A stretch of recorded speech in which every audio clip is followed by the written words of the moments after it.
Le salon de l'agriculture dont nous parlions il y a un instant ne se résume pas aux visites de candidats à l'élection présidentielle. C'est aussi et avant tout une vitrine des traditions et des innovations. En voici une. La Guadeloupe et la Martinique sont de très importants producteurs de bananes, 250 000 tonnes par an.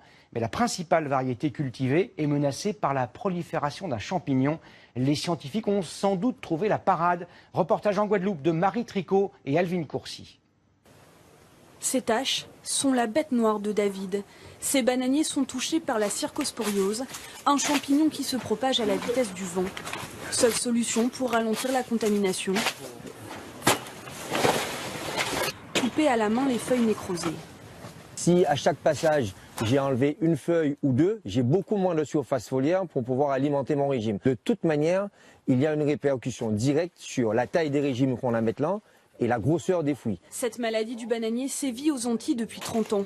Aujourd'hui, elle menace les productions de Cavendish, la seule banane exportée vers l'Hexagone et la plus consommée en France.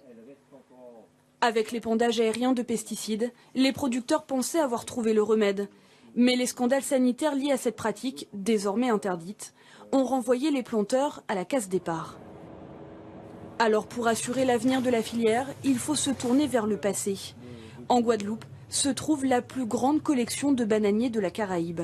Ici on est dans la partie de la collection qui regroupe les bananiers ancestraux, des bananiers qui ont encore des graines, donc qui sont encore fertiles. Au cœur de cette pépinière unique en son genre, 450 variétés issues du monde entier.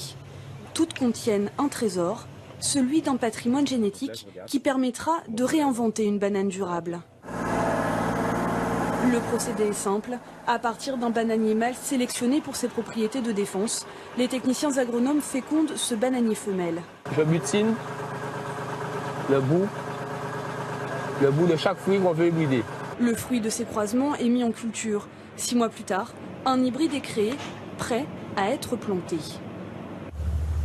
Sur cet hectare, pousse la banane qui remplacera peut-être la Cavendish sur les étals du marché. Depuis 2011, on a transféré la variété Syrah 925. C'est une nouvelle variété qui est tolérante aux champignons, à la cercosporiose jaune et noire. L'idée, c'est de développer un itinéraire technique sur le monde de l'agriculture biologique. Après 30 ans de recherche, la Syrah 925 est la plus aboutie du programme. Mais la résistance aux maladies n'est pas le seul critère retenu pour commercialiser une nouvelle banane. C'est-à-dire que le fruit ne marque pas quand le consommateur va le prendre en rayon, que le fruit voyage bien, puisqu'il fait un voyage d'une dizaine de jours à 14 degrés, qui est une qualité esthétique aussi. Entre 500 et 1000 variétés sont créées chaque année sur ce site et beaucoup ne passeront jamais le test de la plantation. Le processus d'amélioration est long, d'autant qu'il reste soumis à un juge intransigeant, le palais du consommateur.